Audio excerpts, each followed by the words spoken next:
ओशो द्वारा सुनाई गई 2 कहानियाँ मुझे बहुत पसंद है। इसमें एक मंत्री बूढ़ा हो जाता है और एक राज्य के लिए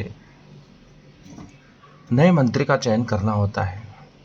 प्रतियोगिता होती है और 3 मंत्री जो सबसे उस राज्य के बेस्ट मंत्री के रूप में मनोनीत करने के लिए अंतिम परीक्षा के लिए एक भवन में ठहराए जाते हैं।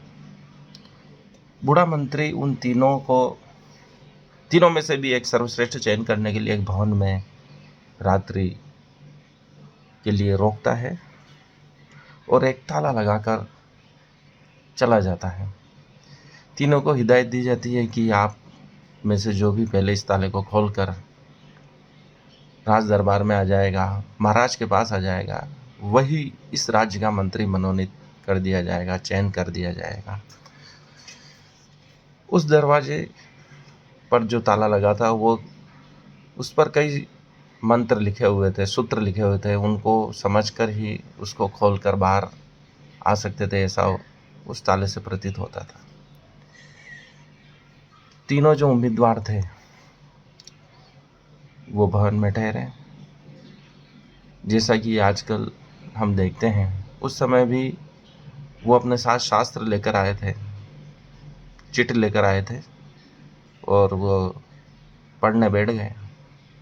जबकि जो तीसरा उम्मीदवार था वो एक कोने में जाकर लेट गया।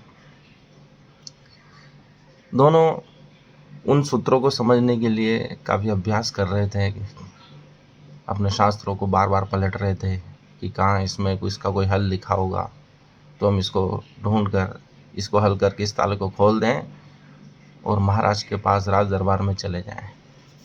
रात भर प्रयास करने से थक हार कर वो दोनों सो गए और सुबह जब नगाड़े बजे, ढोल बजे तो वो दोनों जागे हैं और जाकर राज दरबार में देखते हैं कि वो जो तीसरा उम्मीदवार कुछ नहीं कर रहा था, जाके सो रहा था आराम से, उसको राजा ने मंत्री मनोनीत कर दिया है, चयनित कर दिया है।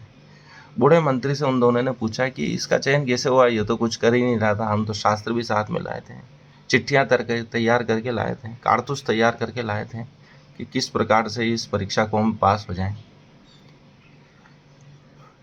तो बूढ़े मंत्री ने कहा कि ये जो नए मंत्री चयनित हुए हैं इनसे ही पूछ लो कैसे इन्होंने इस समस्या का हल किया। उससे पूछा गया तो उसने बताया कि जब वो अपने विश्राम को पूरा कर उठा तो उसने पास जाकर देखा ताला सिर्फ अटका हुआ है, वह लगा हुआ नहीं था। मैंने उसको हल्का सा झटका दिया और खोलकर बाहर आ गया। उसमें कोई ताला नहीं लगा था, कोई चाबी की आवश्यकता नहीं थी।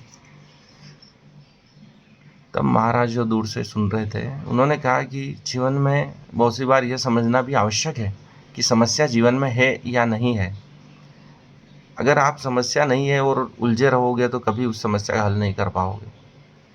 जीवन में अधिकांश समय ऐसा ही होता है कि हम डर जाते हैं कि बहुत बड़ी समस्या है, लेकिन पास जाकर देखते हैं तो वो कोई समस्या नहीं होती है। सिर्फ दरवाजे को झटका देने की आवश्यकता है, कुंदे को झटका देने की आवश्यकता है, ताले को झटका देने की आवश्यकता है। हमारे सभी के जीवन में ऐसा ही हो रहा है।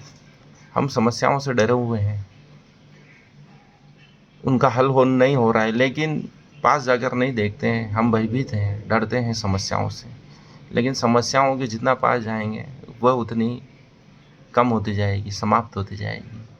इस कहानी से यही शिक्षा मिलती है कि हम जीवन की सभी समस्याओं को पास जाकर देखना चाहिए, पहले संभालना चाहिए ये समस्या है भी या नहीं। जीवन की 99% समस्याएं ऐसी ही हैं जो है ही नहीं, सिर्फ हम भयभीत हैं इसलिए हमें वो डराती। दूसरी कहानी मैं अगले अंक में सुनाऊंगा। धन्यवाद।